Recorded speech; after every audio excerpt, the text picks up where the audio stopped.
বিসমিল্লাহির রহমানির রহিম। আজকে আমাদের এই গাড়লটাকে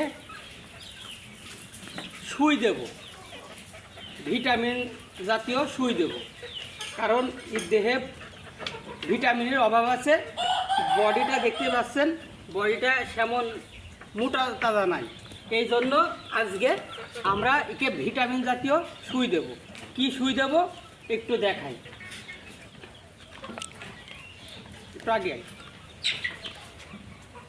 আমরা রেনাডা কোম্পানির AD3 ভিটামিন জাতীয় সুই AD3 এইটা 2 সিসি দিয়ে দেব।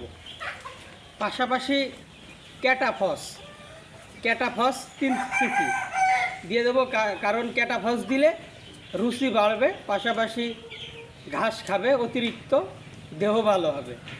আর এই রেনাডা কোম্পানির এই AD3 দিলেই ভিটামিন, ওর গায়ে ভিটামিনটা বেশি, ভিটামিন জাতীয় সুই, কারণ ওর দেহটা খুবই তাজা এবং গোলগাল হয়ে যাবে। কারণ এই দুইটা সুই আমরা ইউজ করি আমাদের গরু এবং গাড়লের। আর কিভাবে দিতে হয়, প্রথমে আমরা ক্যাটাফস দেব। ক্যাটাফস 3 সিসি দিয়ে দেব। এটা নতুন ওষুধ।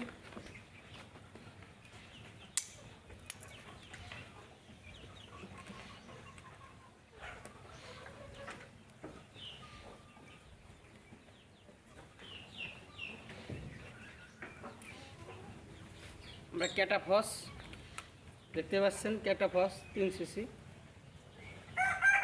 মাংসে, এটা মাংসে এবং চামড়ার উপরে দিলেই হবে, কারণ আমরা চামড়ার উপরে দেবো। এটা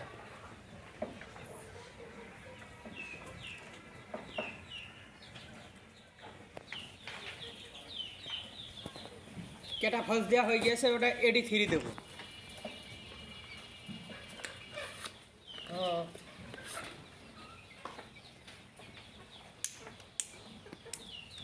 এটা 2 সিসি দেবো AD3।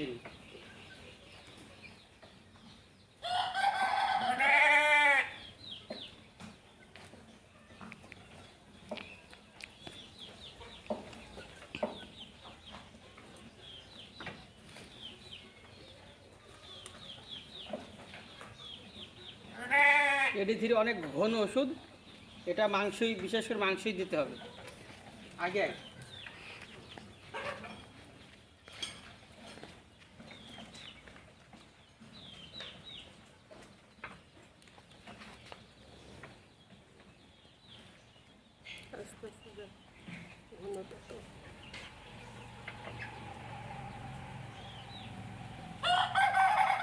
সঠিক নিয়মে আমি আজকে আপনাদের দেখালাম ক্যাটাফস এবং AD3 কিসের জন্য ইউজ করে সে বিষয়ে বলেছি।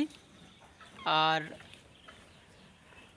গাড়লকে, ছাগল, গাড়ল, গরু, বাছুর সবাইকে এটা AD3 এবং ক্যাটাফস দিলে রুচি বাড়বে, পাশাপাশি আপনার দেহে ভিটামিন কম থাকলে AD3টা দিলে তাড়াতাড়ি ভিটামিনটা পূরণ হয়ে যাবে, এবং ভিটামিনের ঘাটতি থাকলেই সেটা পূরণ হয়ে যাবে। কারণ AD3 খুব ভালো মানের একটা ওষুধ। আপনারা আপনাদের ছাগল গরুকে অবশ্যই ইউজ করবেন, আর ক্যাটাফসটাও ইউজ করবেন, কেন ক্যাটাফস রুচির খুব কাজ করে এবং রুচি তাড়াতাড়ি ফিরিয়ে নিয়ে আনে। এই বিষয় আপনার আজকের আলোচনা করলাম। আবার একটা অন্য ভিডিওতে দেখা হবে। সবাই ভালো থাকেন, সুস্থ থাকেন। আসসালামু আলাইকুম।